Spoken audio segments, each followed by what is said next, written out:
Hello दोस्तों, आज के इस वीडियो में हम पढ़ेंगे गाय और शेर की कहानी, जो कि एक पंचतंत्र कहानी है और इससे हमें कुछ ना कुछ सीख जरूर ही मिलेगी। तो कहानी कुछ इसी प्रकार से शुरू होती है। एक पहाड़ी के नीचे रामगढ़ नाम का एक गांव था। गांव के सारे जानवर हरी घास खाने के लिए सुबह उसी पहाड़ी के ऊपर बसे जंगल में जाते और शाम होते होते घर वापस आ जाते थे।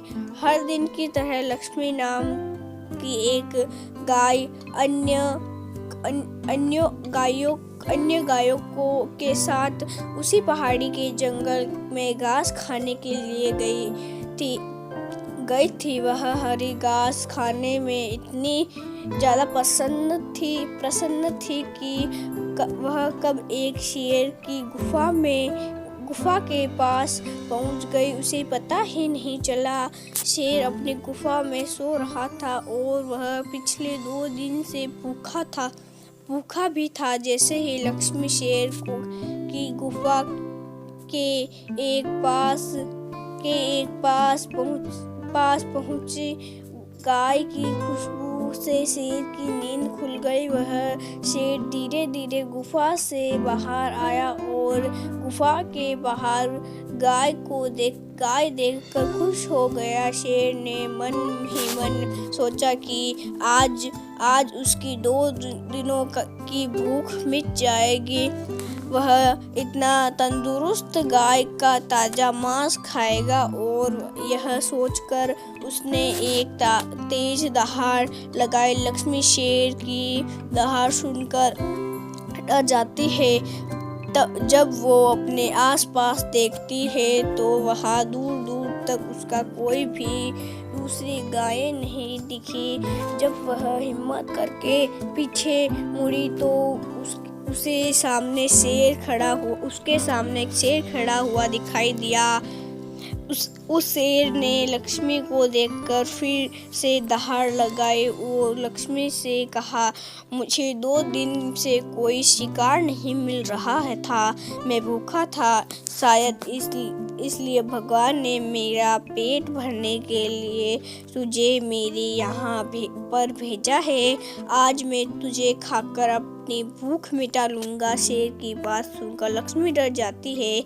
वह रोते हुए शेर से कहती है, मुझे जाने दो, मुझे मत खाओ। मेरा एक छोटा बच्चा है जो अभी सिर्फ मेरा ही दूध पीता है और उसे घास खाना अभी तक नहीं आया है। लक्ष्मी की बात सुनकर शेर हंसते हुए कहता है, तो क्या मैं अपने हाथ में आए शिकार को ऐसे ही जाने दूँ? मैं तो आज तुझे खाकर अपनी 2 दिन की भूख मिटाऊंगा। शेर की ऐसा कहने पर लक्ष्मी उसके सामने रोने लगी और विनती करते हुए कहती है कि आज मुझे जाने दो। मैं आज अपने बछड़े को आखिरी बार दूध पिला दूंगी और उससे सारा प्यार करके कल सुबह होते ही तुम्हारे पास आ जाऊंगी। फिर तुम मुझे खा लेना और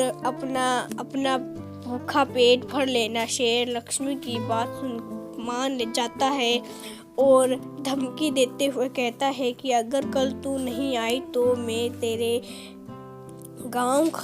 गांव आऊँगा, फिर तुझे और तेरे बेटे दोनों को खा जाऊंगा। लक्ष्मी शेर की बात सुनकर खुश हो जाती है और शेर को अपना वचन देकर गांव वापस चली जाती है। वहाँ से वह सीधे अपने बछड़े के पास जाती है, उसे दूध पिलाती है और सुबह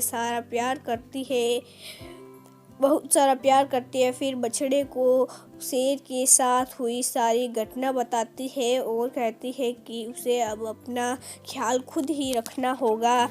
वह कल सुबह होते ही अपना वचन पूरा करने के लिए शेर के पास चली जाएगी। अपनी माँ की बात बातें सुनकर बछड़ा रोने लगता है। दूसरे दिन सुबह होते ही लक्ष्मी जंगल की तरफ निकल जाती है और शेर की गुफा के सामने पहुंचकर शेर से कहती है, अपने वचन के अनुसार मैं तुम्हारे पास आ गई हूँ। अब तुम मुझे खा सकते हो। गाय की आवाज़ सुनकर शेर अपनी गुफा से बाहर निकलकर भगवान के अवतार में प्रकट होता है। वह लक्ष्मी से कहता है, मैं तो बस तुम्हारी परीक्षा ले रहा था। तुम अपने वचन की पक्की हो, मैं इससे बहुत प्रसन्न हुआ। तुम अब अपने घर और बछड़े के पास जा सकती हो। इसके बाद वे उस गाय को गौ माता होने का वरदान भी दे देती है और उसी दिन के बाद से सभी गायों का गौ माना जाता है शुरू कर दिया। कहानी से हमें सीख मिलती है, जान की बाजी लगाते हुए भी अपने दिए हुए वचन को पूरा करना चाहिए। यही हमारे दृढ़ व्यक्तित्व को दर्शाता है। वीडियो अच्छा लगे तो लाइक शेयर एंड सब्सक्राइब जरूर कर देना। मिलता है अगले वीडियो में।